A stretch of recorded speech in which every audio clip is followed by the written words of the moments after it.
Hello, welcome back to the Brendan O'Neill Show with me, Brendan O'Neill, and my special guest this week, William Clouston. William, welcome to the show.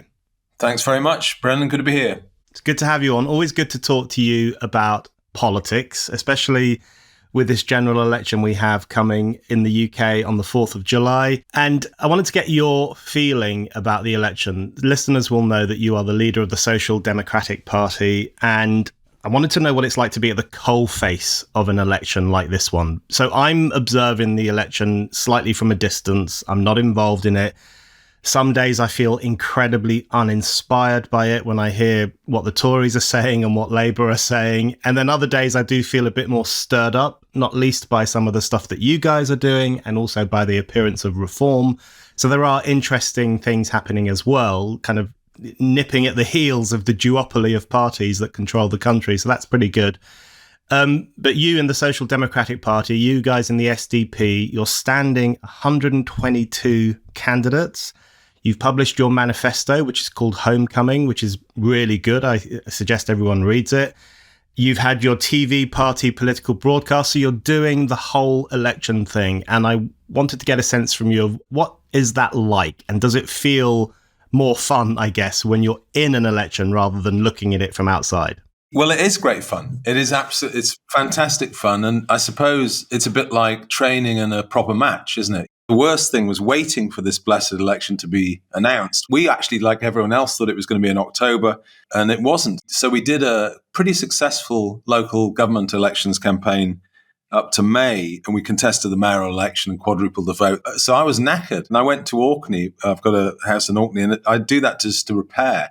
And I literally was just, relaxing. And then on that Wednesday morning, the phone started pinging. I thought, oh no,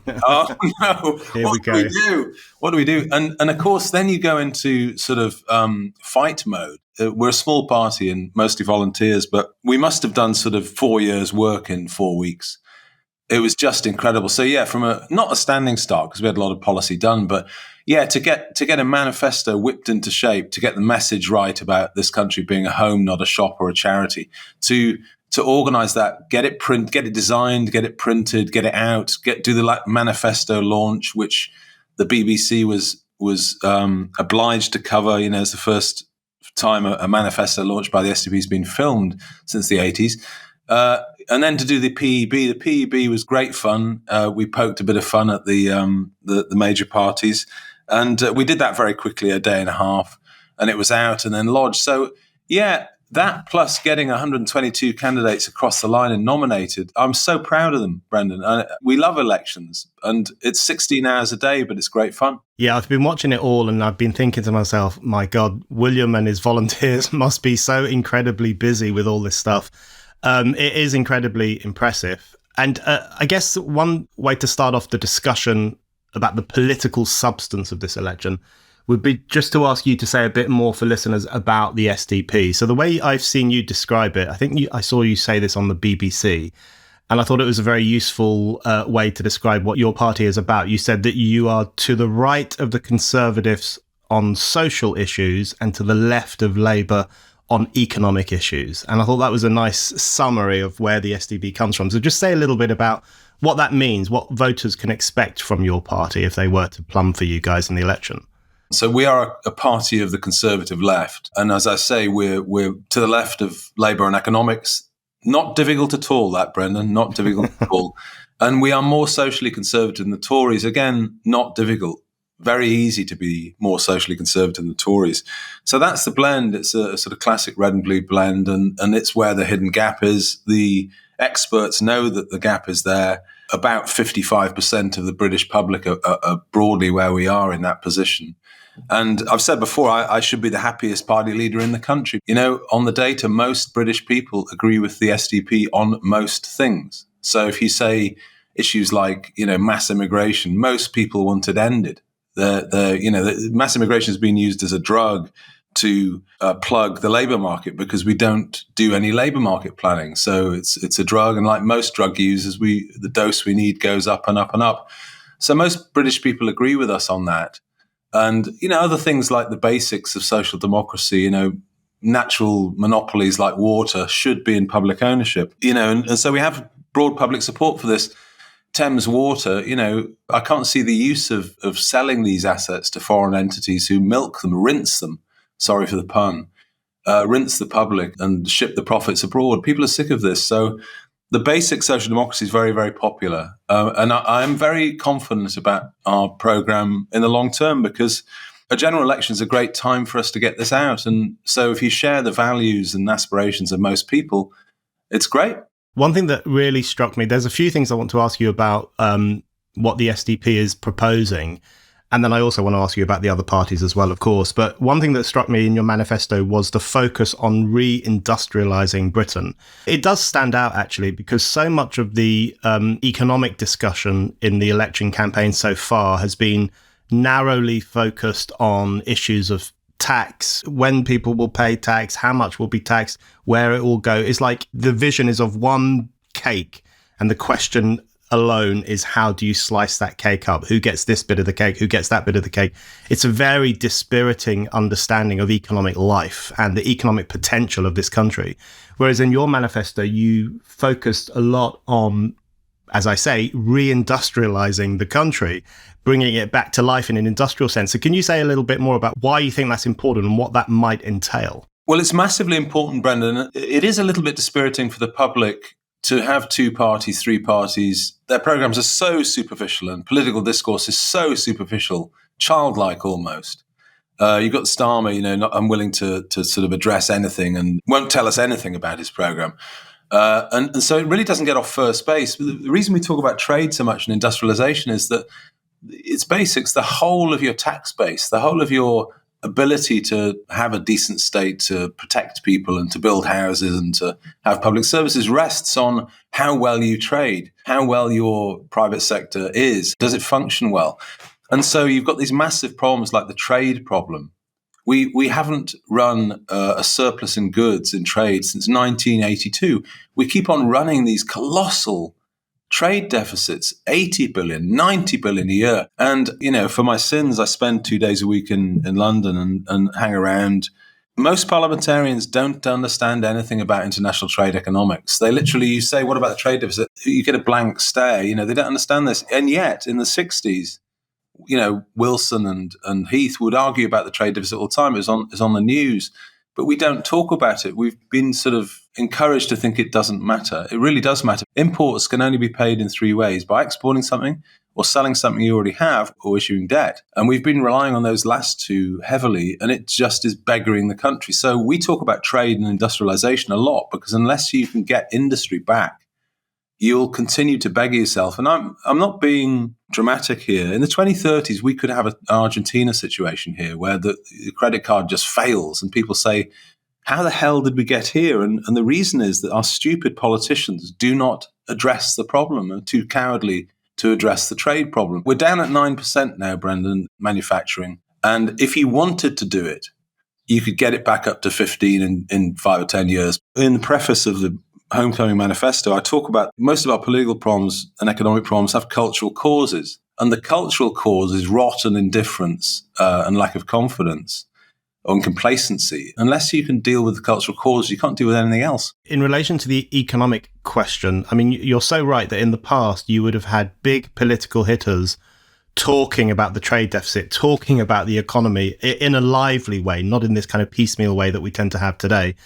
But it seems to me that the economy has been, for some strange reason, taken out of the democratic realm. It doesn't feature as part of genuine democratic discussion anymore. There are many things that have contributed to this.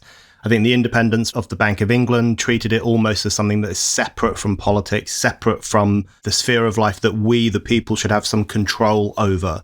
But politics in the past, I think people may have forgotten this, politics in the past was in large part about economic questions, the economic health of the nation, the material well-being of ordinary people. These were the questions that drove political life. So is part of your mission to bring the economy in its broadest sense back into the democratic realm where people can have a real say about it? For sure. And I think your point is really well observed. What's happened, and it was partly to do with supranational agencies and the EU taking these important matters off the political table. So they were literally put beyond the reach of ordinary voters. I mean, a fully integrated European member state If you're a Portuguese, you can't get near this stuff. If you want to talk about trade policy or interest rates or industrial policy, you can't. It's taken off the table. It's decided elsewhere by bureaucrats. So Brexit is an opportunity to get these things back onto the agenda and put responsibility back into the hands of those that have it. Port Talbot Steelworks is due to close, so we're going to lose basically virgin steel production in this country for the first time since the Industrial Revolution. And we're out of the EU. Brennan, we could save that plant. I always used to say, the Lexit case, the left-wing case for Brexit was give some accountability and responsibility for politicians. If a government can't keep a steelworks open because it wants to, you're not living in a democracy. And the other major macroeconomic problem we talk about a lot, I never shut up about it, is housing. Kids in the major cities, it's not just London, it's Manchester and Leeds as well. You look at the price of renting a flat in Manchester. We know about London. Kids are spending half their disposable income on a little box room in Acton. Nothing wrong with Acton, but it's a disgrace, really. And then the people that govern us think, and this is really fascinating. I'd be interested to get your view on this, Brendan.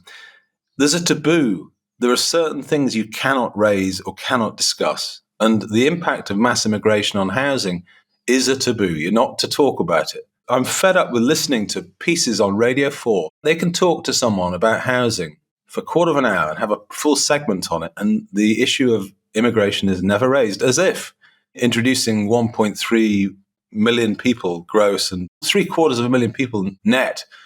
They think immigrants live nowhere in thin air. It's just pitiable that they can't talk about this honestly.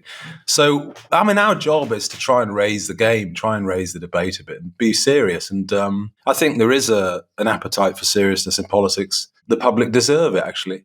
Yeah, I want to come on to the immigration question in a moment, but on the industrialization strategy that you guys are putting forward, I did want to ask you specifically about, there are so many interesting facets of it in the manifesto. I like the stuff particularly on re-energizing Britain as well, in terms of the domestic production of energy, house building, as you've mentioned too. You talk about the need for nuclear power and so on. That's all good stuff. And then you have this really interesting proposal that public bodies in Britain would be required to buy British. So they would be required to get the things they need from British-based companies. Was that another part of your attempt to challenge the kind of out-of-control globalization and to bring things back to Britain in a more natural kind of way? Yeah, it's one of the first things you can do. And again, we talk about cultural causes. A cultural cause of our trade deficit is an indifference to what is made where and by whom, even if it's made by slavery and slaves. So we're encouraged to believe it really doesn't matter. Oh, yeah, we'll just get that product. What they've done is over sort of 30, 40 years is stripped away any sense that you should buy British or you should favour your own industrial workers over others. So this country, more than any, I would argue, has a total nation-blind attitude towards procurement and buying. And you see this in government. So you won't reindustrialise unless you say, instead of all these ridiculous EU rules where the government literally couldn't buy British, they had to tender it all to everyone else. No, just start trying to source locally and get a sort of more circular economy going. These are basics, but you see no leadership from our government. When was the last time you heard a British Prime Minister getting on the TV and saying, come on, buy British? We just don't do it. The progressive liberals would think it was some sort of fascist meme or something, they'd be against it, but really it's basics and people do understand it. So you just got to get some values back there. As I say, with all the other problems, you can't do it unless you want to do it. And we've been led by people that literally don't give a monkeys about this stuff. If you're a regular listener to this show or a regular reader of Spiked, why not become a Spiked supporter? Spiked supporters is our thriving community of people who donate to Spiked. Anyone who gives £5 or more a month or £50 or more a year can become a Spiked supporter and get access to lots of exciting perks. Spiked supporters can comment on articles, get free and discounted tickets to events, and bookmark articles as you browse. This is our way of saying thank you to all of you who fund our work. Spiked is completely free, and yet you still hand over your hard-earned cash to make sure that anyone, anywhere can read us and listen to us. We're incredibly grateful for your generosity. If you don't give to Spiked yet, now is the perfect time to start. Just go to spiked-online.com/supporters to set up your donation and your Spiked supporters account. That's spiked-online.com/supporters. It's so true that if you were to use that as a slogan, if any politician were to do that, it would be memed by the very online so-called progressives as a modern version of an old National Front slogan. That's how they would present it. I mean, these are the kind of people who want to buy from every country in the world, apart from Israel, of course. That's the one that they will leave out. That does raise the question about what we're allowed to talk about and what we're allowed to say. And you've already touched on the fact that immigration has become a kind of no-go area for meaningful discussion. I mean, you are allowed to talk about it, but basically the only thing you're allowed to say is immigration has had a wonderful impact on this country. It's made us culturally more interesting. It's made us a bit more diverse. It's made us feel more dynamic. There are these kind of platitudes you can put out about immigration, but if you go beyond that and raise any questions about the numbers, who has say over who comes here, whether it should be a democratic question, which is the thing that interests me most, the question of why ordinary British voters don't have some democratic say over immigration policy. It seems to have been out of our hands for a long time now. Say anything like that and you will be instantly shouted down as a racist and a lunatic. And we've seen Nigel Farage get some of that in the TV debates that he's done with other leaders. That's a real problem, isn't it? Just the inability to have an honest discussion about this policy and what's happening with it. Yeah, I mean, it's one of the biggest cleavages between popular sentiment in pubs and clubs and homes and SW1. This is the sort of Brexit cleavage, really. I mean, this is what people say and what people want and what their aspirations are is very different from what gets filtered through the major players in our media, Sky TV and BBC and so on. They just won't talk about it. And if they do talk about it, they don't talk about it seriously. I mean, the way I look at it is that for a politician of the economic left, there's a very easy way to talk about it. And I'm going to do the easy thing first and then go on to the harder thing, which almost no one talks about. So the easy thing is that if you're on the left and you look at the labour market and you look at British workers and you look at working class people and their interests, mass immigration is not in their interests. It's not in their interest because it suppresses wages. Just on the supply and demand, it suppresses wages, particularly if you have a lot of unskilled workers coming in. It will suppress their wages. And that's the first thing. The second thing it does is it disincentivizes training, because we had this in the massive labour market in the EU. If you've got 450 million people you can choose from, there's no point in training anyone. So British kids don't get trained. The NHS fails to train enough doctors, nurses and clinicians. It doesn't have to. Just poaches other people's. So you get into this awful habit of just poaching and not training.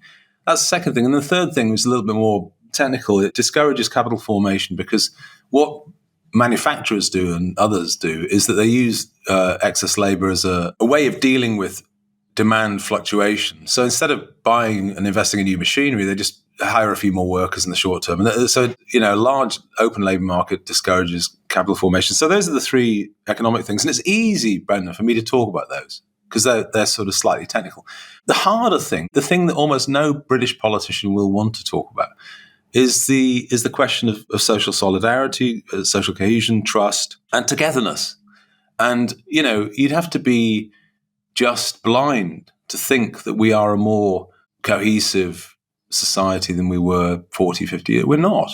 There were bitter divisions on economics and social class in the past. The more serious thinkers like Rakib Hassan, who I've got a lot of time for, he will talk about what's going on in Leicester between Hindus and Muslims. And obviously with the recent Israel-Palestine conflict, what's going on in all the major cities most weekends. The response to very serious divisions in our society is the response of the political class is to say a slogan, which is diversity is strength. And that's, I'm afraid, just childish and not actually very true. The thing that strikes me about the immigration question is that two things have happened at the same time, and it seems to me a possibly very toxic combination. So on the one hand, we've had this complete collapse of any sense of what Britain's values are and whether we have any real core values, and whether it's a bit presumptive to suggest that the people of the country should buy into the idea of the country. So we've had this culture of relativism and also self-loathing. Britain as an institutionally racist country, our history is one litany of crime against humanity after crime against humanity. That's the understanding that the young in particular are given. And at the same time, we're bringing in unprecedented numbers of immigrants who clearly have no incentive to integrate, firstly because we're telling them don't integrate. We're a horrible, racist, Islamophobic country. Why would you want to? That's the signal we're constantly sending.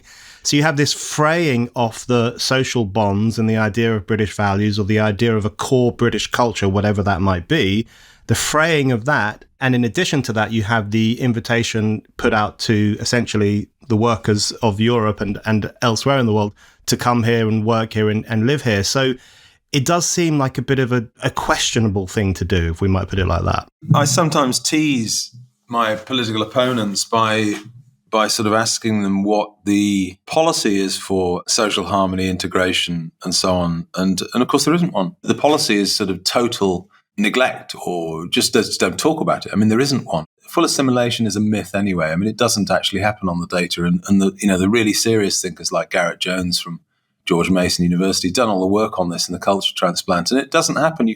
Fourth generation Italian Americans, their attitudes are pretty much Italian, actually. And the Chinese savings rate doesn't really change very much, whether the Chinese population's in Indonesia or Indiana. Some of the presumptions about mass immigration, that eventually you have this sort of totally assimilated, doesn't really happen. What you get, and what I'm very concerned about, and any thinking person should be concerned about this, is what you get is balkanization, actually, if you're not careful. Our core culture has shared its principal belief system, Christianity largely, and is very unsure of itself, and it's been replaced by all this woke madness. And in that circumstance, actually, it's very foolish to just import vast numbers of people having often opposing views about the modus vivendi and expect it to be okay. I mean, I gave a speech the other day and I was like quoting this. You have these challenges, economic and social challenges, and then the government can't secure its national border on the south coast and lets, up to 60, 70,000 people just enter without any vetting or checks. And I always say, as Sergeant Wilson would say from Dad's Army, is that terribly wise? What do you think the immigration question tells us about post-EU Britain? Because I never thought that Brexit would solve every problem in the country. I thought Brexit was a brilliant idea and a great starting point for really re-energizing democratic life in the UK and bringing democracy back home. So I was a very keen supporter of Brexit, and I still am. But what do you think it tells us about the establishment in Britain, the elites in Britain, when you have a situation where even when we wriggle free from the European Union and its single market rules, including on freedom of movement, where you have to take in anyone essentially from another EU nation, the fact that even now, years after the vote, years after we officially left, they still haven't got a handle on the immigration numbers, which they said they would. They still look quite sniffily at the idea that we should police our borders, as if that's some kind of fascistic demand. How dare you demand that we have secure borders? What kind of person are you? Does it suggest that the problem wasn't actually entirely the European Union, but also our own elites, and they're buying into that kind of globalist mindset that the EU embodied? Yeah, no, I think that's a spot-on observation. I've always tried to read against my position in anything. I think you should also ask yourself, all of us, because I was a thoroughgoing Peter Shawite, Bennite leaver. But you've got to ask yourself, what assumptions, what mistakes did we make in assuming the path that Brexit would take? The big one that we got wrong was the appetite, or lack of it, of our elite to govern. They didn't want the power. They wanted the prestige and they wanted the resources and so on, but they didn't want the actual responsibility. They didn't want the power. And actually, we shouldn't be surprised in a way, because remember, leaving the European Union was never Tory party policy. So why should we expect them to enact it with any enthusiasm? There was only one party that had a policy of leaving the EU, and that was the DUP. But all of the other establishment, 85% of parliamentarians didn't want it. The whole of the cultural establishment didn't want it. There was a lot of resistance and shock at having to take this freedom and pick it up and run with it. Really, in truth, that's something that we underestimated. What do you do if you've given opportunity and power to a group of people that didn't want to exercise it? I'm not saying it would change my view, because I think it'll work out, and it's got to work out. But what we needed, in June 2016 was Lee Kuan Yew. But what we got was Theresa May. When you talk about immigration as a cleavage issue between ordinary people and the elites, I think that's a really important observation. I get so frustrated by the immigration discussion in the media in particular, where there is a tendency to look upon ordinary people as anti-immigrant or as xenophobes or racists and who just want to hunker down and not look at anyone else from overseas ever.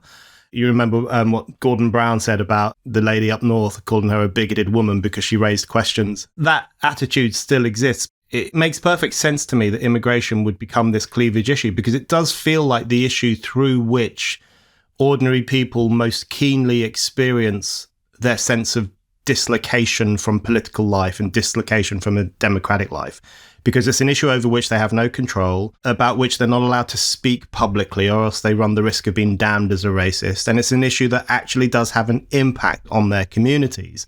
So they see all this happening and they think, well, who's imposing this on us? How do we raise questions about it? And how do we vote in order that we might change the policy? So it does feel like the issue through which people feel out of control in relation to their own communities and their own lives, I guess. Fundamentally, it's a democratic question. And what people will say in the hinterland is we were never asked. I mean, that's the stock. We were never asked. In as much as you can link the two, every single Tory manifesto, the last four, has promised to reduce immigration. No, let's not be charitable. You've just been lied to. They've just been lied to. Basically, that's what's happened. So it is a democratic question. It should be a democratic question. Even John Howard in Australia, half of my family is Australian, and he won a national election on the small boats thing by just asking a question, making a statement. We will decide who arrives in Australia and under what circumstances. Democratic question. We decide. It's not for others to decide. Australians will decide that. All we try and do is to argue the case in a good faith way. I tell you what, if social democrats can't win the case for civic nationalism and sensible border control, I'm afraid something else is going to come down the line. I've said this a lot. I'm very worried about this. Either we do it in a decent way, in line with what most people want, or something worse will happen eventually if they don't deal with this. Okay, you mentioned already, in passing, you mentioned woke madness. I do want to ask you about that. Your manifesto touches on this. It doesn't say woke madness, but it has some good sections on what we might refer to as woke issues. So you have a whole section in the manifesto on sex-based rights. It's hands down the best party political statement on this question. And you talk about the need for segregation by biology in sports, in prisons, in domestic violence refuges. So essentially that women can have their own sports and their own spaces and that men don't get involved, which would have been seen as a perfectly reasonable thing to say just 5 or 10 years ago. But now it's seen as an instance of transphobia, of course. Why did you think it was important to have a whole section on sex-based rights? I mean, it has become that big an issue, hasn't it? Yeah, I mean, well, I think we're the only party to have a section on the family, which I'd love to talk about as well. We needed to make policy on it, and I'm a decent second-rate philosopher, so I wanted to do the categories and get the policy right. So I spoke to the best-known expert, I won't name her, but, to get advice, and we got the philosophy right. And so I enjoyed making the policy. I think the policy is very fair and reasonable policy. I mean, when we published that policy, Brendan, we were the only party that said this. I mean, it's like 2.5 years old, 3 years old, that policy now. But basically, we tried to get it right. We're social democrats, not liberals, but we are liberal. If you're a trans citizen, you should be able to live your life largely as you wish, And most British people know that. And certainly our SDP members, trans members supported that. And so, obviously, that's the fundamental. But what we wanted to kick out against was the denial that sex-based rights, the denial of sex, but the denial that sex-based rights aren't salient. Of course they're salient. Of course they matter. And of course boundaries matter. And so all we did was do the simple thing of asserting some trans rights, but then say, no, but there are boundaries, and these are the boundaries, and it's sports and spaces and honest record keeping by the public authorities, which you actually spoke about at the SDP conference in Leeds. We're not asking for very much. I think we got the policy right. I loved making the policy. It's right. It's a good policy, and I'd urge everyone to have a look at it. It is a good policy, and it's interesting because a lot of women I know and a lot of women out there generally are asking themselves, can they vote for a party if the leader of the party doesn't know what a woman is? And it's a perfectly legitimate question. And of course, I've seen so-called progressives damning these kind of women as being, hoodwinked by the culture war and brainwashed by anti-woke activists. But it's a perfectly legitimate question for a woman to ask. If a party leader, let's say Keir Starmer, for example, if he is unwilling to say what a woman is, if he is willing to go along with the lie, if we're going to be frank, that a man can be a lesbian, or a man can be a woman, or a man can play in women's sports, then what else will he be willing to go along with? Even though it seems like a strange issue to have come to the fore of public life over the past 5 or 10 years, in this instance, in this election, I think it touches on the reliability of political leaders more broadly. Are they willing to speak the truth on something as fundamental as sex? And you guys have done that. It's two things, actually, Brendan. It's honesty, truth and truthfulness. But it's also, are they able to do some basic philosophy and get the categories right? One of the reasons that politicians can't say trans women aren't women is because they've been told that trans women are women. Well, they're not. If a trans woman was a woman, you wouldn't need the word trans in front of it. It's basics, really. We shouldn't be slow in understanding what everyone understands. Everyone gets this. So the public get it. The politicians just struggle because they're so bullied by this movement. So it's a bit of ventilation and fresh air if someone can get the categories right and say, no. Okay, you mentioned family, and I did have a few questions for you on this policy in particular in the manifesto and the broader discussion about it, I think, in public life today. I think it was in the launch of your manifesto, I saw it reported on the BBC, where you said a teenager in Britain is more likely to have a screen in his bedroom than a father in his house. And I just thought that was such a nice way of putting it, that you have this new generation, these kids who are on their phones all day, and that's a problem in itself, I guess, and a growing number of fatherless homes at the same time, or family breakdown. It's another one of those issues that it can be difficult to talk about because, firstly, for some reason, politicians seem unwilling to address this issue or to raise questions about why it's happening or what might be done about it. But also, it's another one of those issues where there will be almost a presumption of bigotry by progressives if you raise questions about family breakdown, or if you say, for example, that a two-parent family, a family with a mother and a father, is clearly better for everyone involved than a single-parent family. Making those kind of judgments is incredibly unfashionable now and sometimes quite difficult. So what made you guys think that you needed a section on family and ways in which government policy might be deployed to defend the family? It's partly because no one else is doing it, but partly because it's true and we believe it. So, family is the foundation of society. It's the first place we learn to put others first, really put others first. And parents do understand this. And literally all is well in the country if all is well in the family. And the data shows that. Apart from anything else, it's not judgmental if you say these things. It isn't actually judgment. It's just observation. All I have to do is read all of the quantitative social science on this, which says that, family stability is a predictor of better educational attainment, better outcomes in life, less mental health issues, better general health, and so on, less involvement in crime.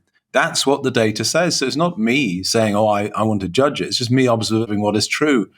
And yes, some progressives might want it not to be true, but I'm afraid it is true. And if you want to be a responsible politician, you want to deal with causes and not symptoms, the first thing to do, the first stage is at least being prepared to back what is true, that the married family, and certainly the both parents being there, is better, and defend the family in cultural discourse, which no one does.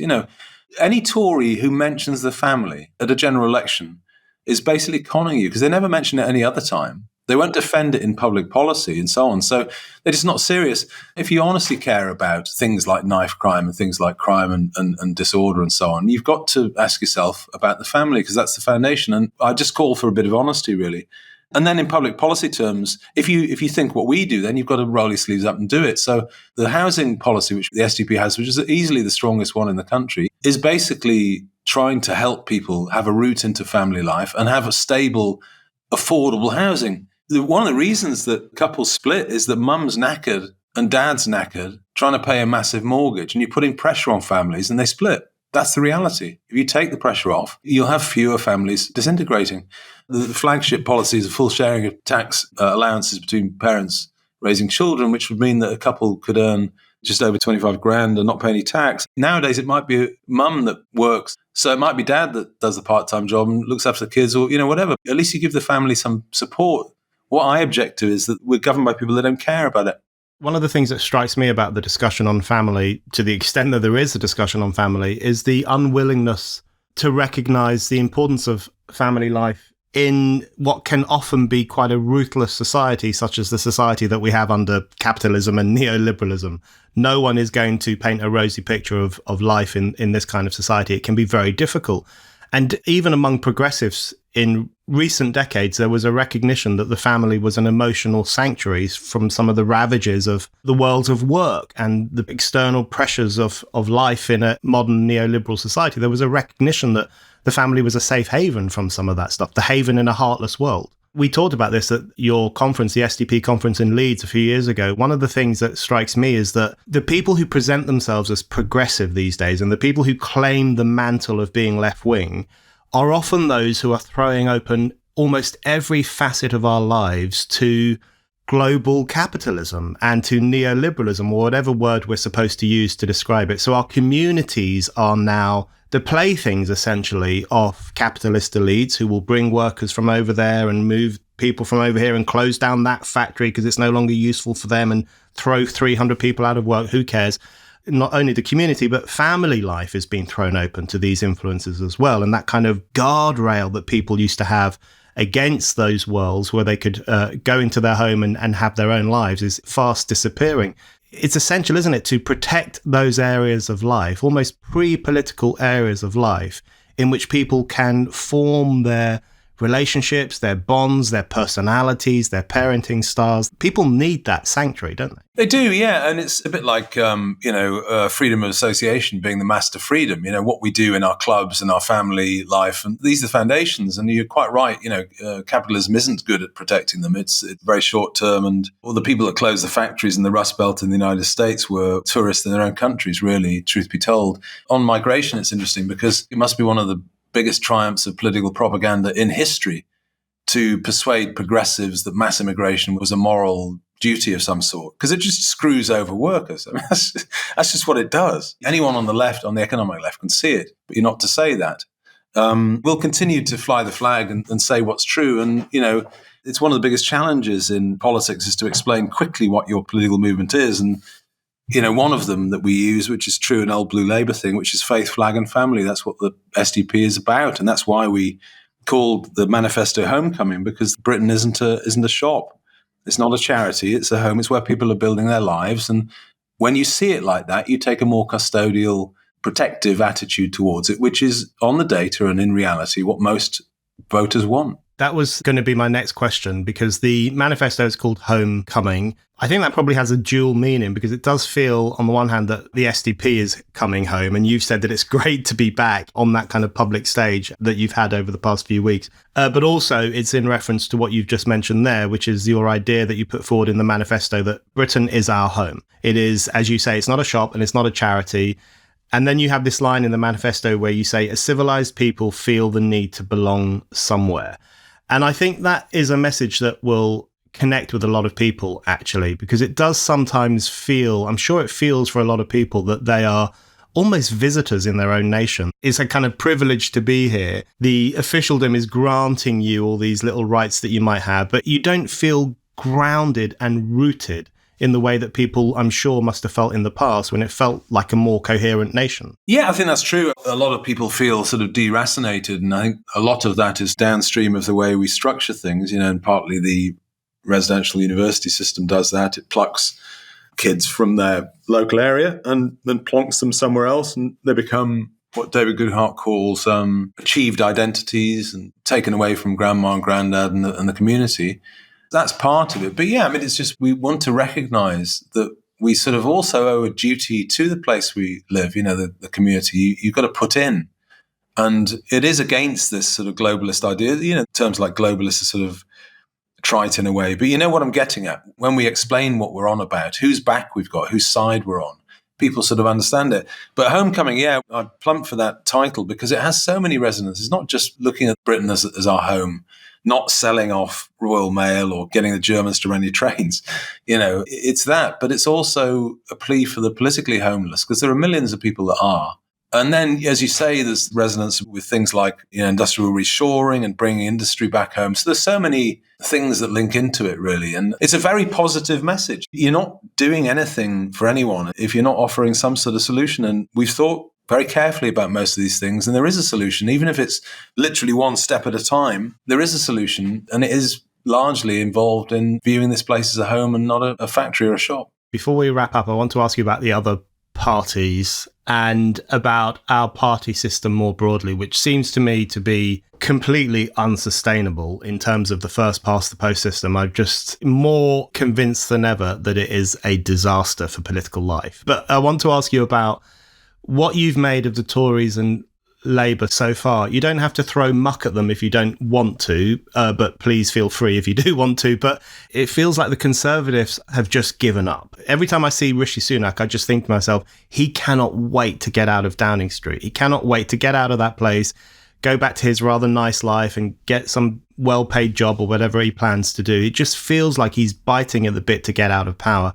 When you see Keir Starmer, I just feel obviously uninspired, like most people, I'm sure. But also you get the impression that, you know, the enthusiasm for him is actually not particularly profound or deep. And it's more that people are frustrated with the Tories and want them out rather than being desperately keen to get Keir Starmer in. So given that those are the two choices, it does feel very, as I was saying earlier, dispiriting and disheartening. What have you made of the Tory and Labour performance so far? Have you been shocked by it? They have a long tail, both. I mean, the Tories' basic proximate political problem is that they've screwed over both big blocs. So firstly, they annoyed the Remainer progressives in 2016. And then they completely betrayed the patriotic Red Wall by having record immigration and patronising them on things like levelling up, which is just a slogan. There's no resources for levelling up, Brendan. It's £2 billion a year. It's just bullshit, basically. I mean, sorry for swearing, but, it was just nothing. As a strategy for destroying themselves politically, this could hardly be improved on. So what you have is this large party, which has no philosophical underpinning, which was taken over by Whigs and progressives and liberals years ago, isn't conservative and is just floundering. So what it has to do is sort of reboot. But I'm very worried about its ability to do so, because on the dynamics, they'll lose the sort of spine, the Red Wall. Some of those Red Wall MPs pretty good. They'll be left with this rump of 100-odd liberal Tories from the south, and that is not a place that you can really go anywhere with politically. So they're cooked, the Tories. I'm not sure what's going to happen, bless them. But so the two-party system puts the weaker party on the naughty step and recovery mode, but it protects it and allows it to recover. And the Labour Party have recovered, but they've offered nothing. I don't think, on the economics, I don't think there's much between Rachel Reeves and the present Chancellor. I think there's very little. I think Labour will be worse because they'll be far worse on the social side. I think there's some things coming down the line which will be absolutely horrific. The Race Equality Act they're proposing, which I don't know if you had a look at those proposals, but they are catastrophic. Labour is going to propose to have large employers rank pay gaps by race. My God. I mean, honestly, you're going to have a list and say, Jewish people are earning this and the Chinese are earning this and the British Hindus are earning this. I can't think of anything more likely to stoke enmity and resentment than that. And I think I despair of the Labour Party on this. I think on some of that stuff, importing all the race grifting and racial favoritism, what we need is impartiality, quickly. I share your optimism from PR, because any proper acute observer of politics is seeing that what you've got now is massive turns. The public are handing a massive majority to the Tories in 2019 and then probably a massive majority for the Labour Party. And I think Labour could be destroyed in 2029 by a coalition wanting PR. And I hope to be part of it, Brendan. Hi, it's Brendan here. I just wanted to remind you that you can still buy my book. It's called A Heretic's Manifesto, Essays on the Unsayable. And I've really been blown away by the response to it from readers, reviewers, Spike supporters. People really like this book, and I think you're going to like it too. It covers all the insanities of our time, from climate change hysteria through to COVID authoritarianism, through to the trans ideology. And it basically makes the case for more freedom of speech, more debate, and more heretical thinking to challenge the conformism of our times.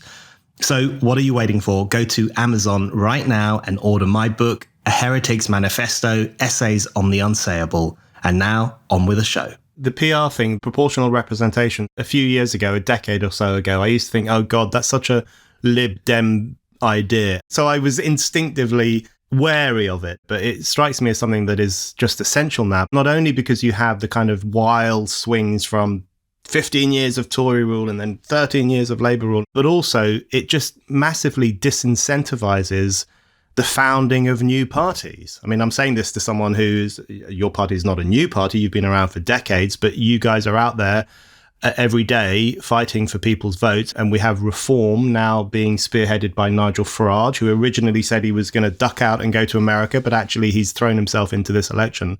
So there are smaller parties out there making waves.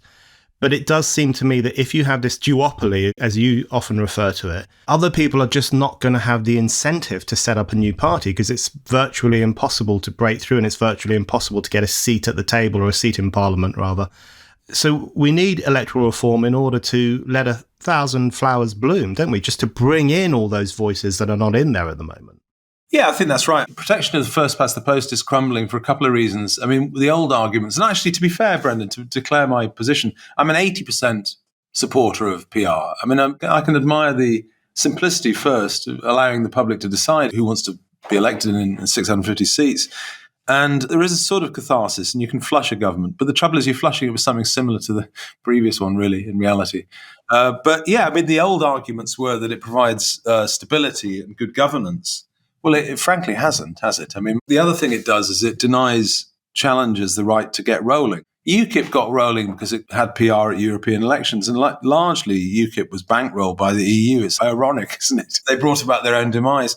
Yeah, so you want new challenges. What I really object to about the two-party system is the gatekeeping filtering. You've written about this, Brendan, about filtering in the press. That's why people should read things like Spike. But, the filtering in politics is done through the selection processes of these three parties. That's why you get identikit PPE idiots from Oxbridge that govern us, because they're all the same. They think the same things. I mean, there are very few conservatives, social conservatives in the Commons, but there are conservatives, right? They do exist. And why shouldn't they be represented? A couple more questions for you before I let you go. I wanted to get your thoughts on Reform. They're different to you guys, but my understanding is that you've done a kind of deal with them in certain constituencies in order to benefit one side and make sure that someone pushes through, at least in terms of the electoral headcount, and sends a message that way to the establishment. So speak a little bit about what you think about Reform, what they're doing, and why you guys have had that deal with them in relation to some constituencies. Yeah, well, we did the deal. I mean, I spoke to Richard Tice 2.5 years ago now when, things were quite different, really. I mean, I think they were pretty low in the polls at the time, but they were clearly the biggest challenger party. And I just said, we both agree on three things. We think Britain's good enough to govern itself. We think migration's out of control, and we believe in electoral reform. And Richard was very sort of grown up about it and said, yeah, sure, let's talk. We negotiated at that stage and we published it in October 2022, a little electoral pact, which was a no-stand deal in the 6 target seats, and then closer work together in South Yorkshire among the 14 seats there. And I deliberately wanted it to be quite a small pact because I wanted it to hold. I thought if it was very large, it might not hold, but broadly it's held. And, I'm glad we did it. But one of the things that Richard Tice was very, agreeable on was that the economics that the SDP has is vastly different from the rather Thatcherite economics of Reform. And I said, well, if we do a deal, there's nothing on policy, and we will be totally free to argue our case on that. And that's what we have. I mean, they agreed and they're very relaxed about that.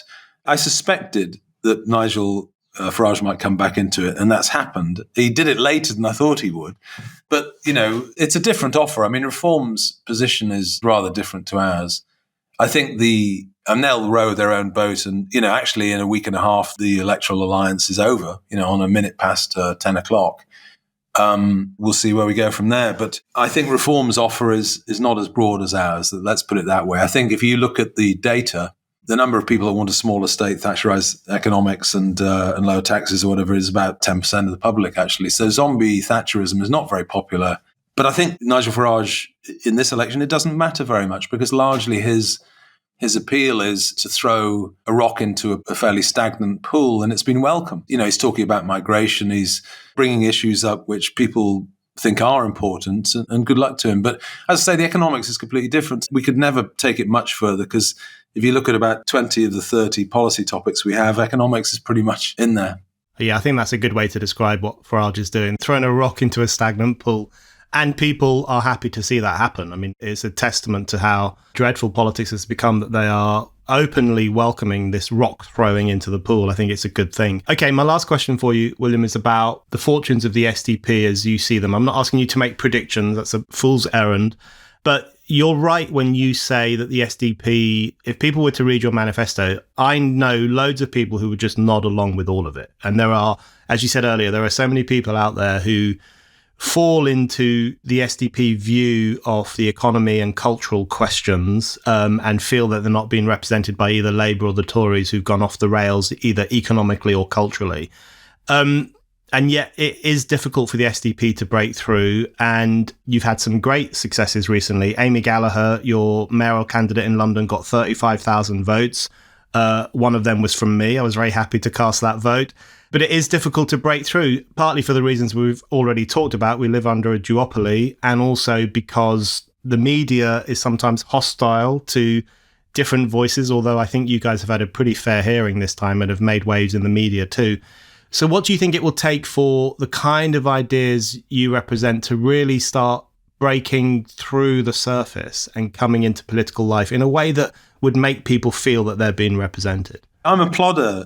I've always been very honest about what I thought the task was to Social Democrats. And we joke at conference and say, prepare for government, but it was sort of tongue in cheek. One of the reasons I've taken a fairly long-term view on it is that I've read a bit of British political history, and it's been done 4 times, but it's always taken about 20 years. I'm not saying it would take us 20 years this time. We're only sort of 6 years into it, into the revival of it. But, the Labour Committee was set up in 1902. It took them 20 years to get power. And that was with an unrepresented British working class and the franchise being extended. So they had the wind at their back, but still took 20 years. Post-war Liberals took 20 years to get back on the scene in the 60s under Grimond and Stewart. Pretty much took 20 years for the Green Party, the Ecology Party to break through. Took 20 years for UKIP to break through.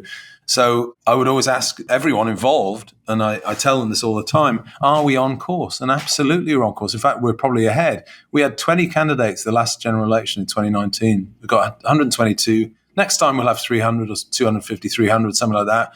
And we will do everything better than we've already done it. I'm talking about press conferences, launches, PEBs, the lot. I'm very, very excited, really excited, Brendan, about us taking on Labour.